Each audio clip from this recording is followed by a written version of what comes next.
All right, our last probability video. We do not have an assessment. Next time I see you, so that's good. Here we go. Here's the situation. Ted and George, they both want to work at Taco Bell. I don't know where we got these probabilities, but let's suppose we have them. Let's suppose the probability that Ted gets a job is 80%. The probability George gets a job is 70%. And the probability that they both get a job is 60%. The first question here is actually a review question. Are these two probabilities independent? If two things are independent, we're allowed to multiply. So we're going to take the probability of Ted times the probability of George, and I believe that is 56%. Does 56% equal the probability of both of them getting a job? 60%? No. So since 0.56 does not equal 60%, they are not independent. Okay? They are not independent. All right, moving on to new stuff. I want to answer these two questions. The probability that at least one of them gets a job and the probability that nobody gets a job. I think the best way to do this is to make something called a Venn diagram. So we have this box and we've seen it with some definitions, but now we're going to actually use it in a problem. So we have the probability of Ted in purple, and in orange we have the probability of George. Can they happen at the same time? Yes, so they overlap. So there's the probability of George.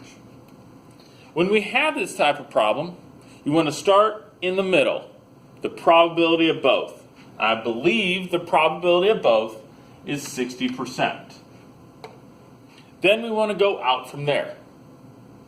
George, the probability George gets a job is 70%.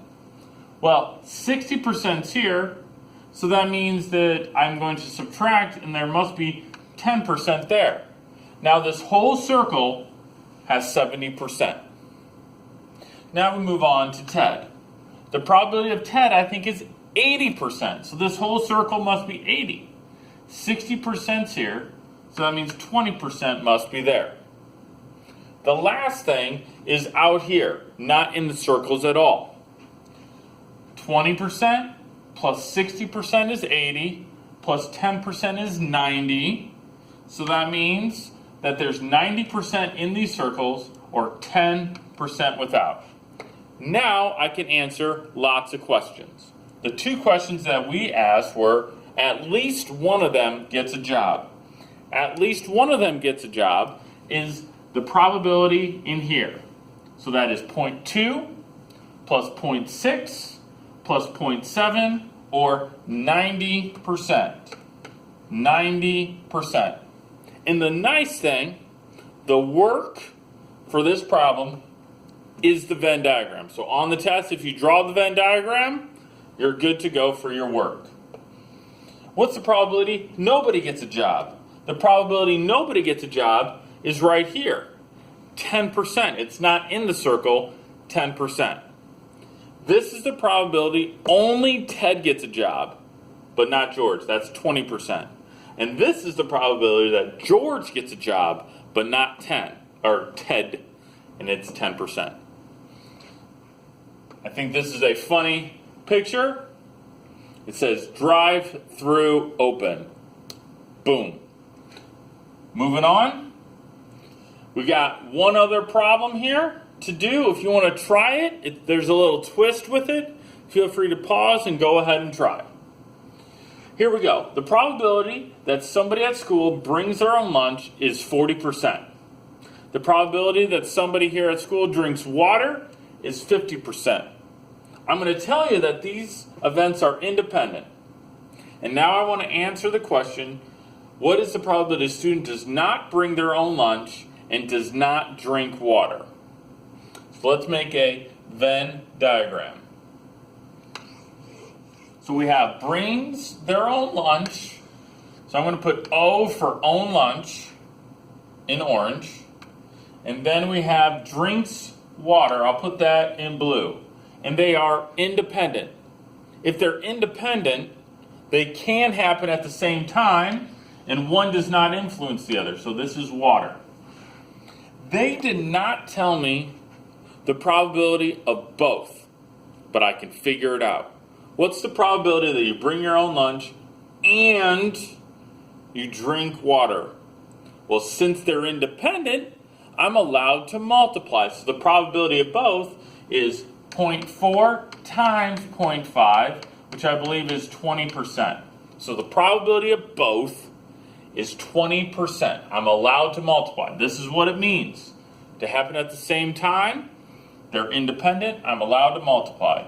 So what goes in here is 0.2. You always start in the middle. You always start in the middle. Water, I believe, is 50%, so this whole circle is 50. So this is 0.3. Your own lunch is 40%. So there's 0.2 here. That means there must be 0.2 here.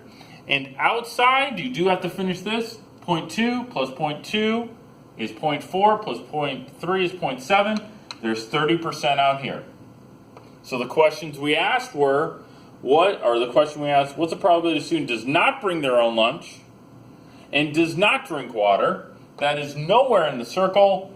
0.3. There's 20% that you bring your own lunch but drink something else besides water. And the probability you drink water but eat the school lunch is 0.3. I think that's it. Venn diagrams. Cool, yeah? Joke of the day.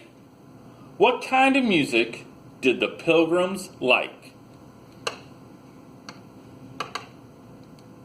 Whoops. They liked Plymouth Rock. Have a good day. We'll see you next week.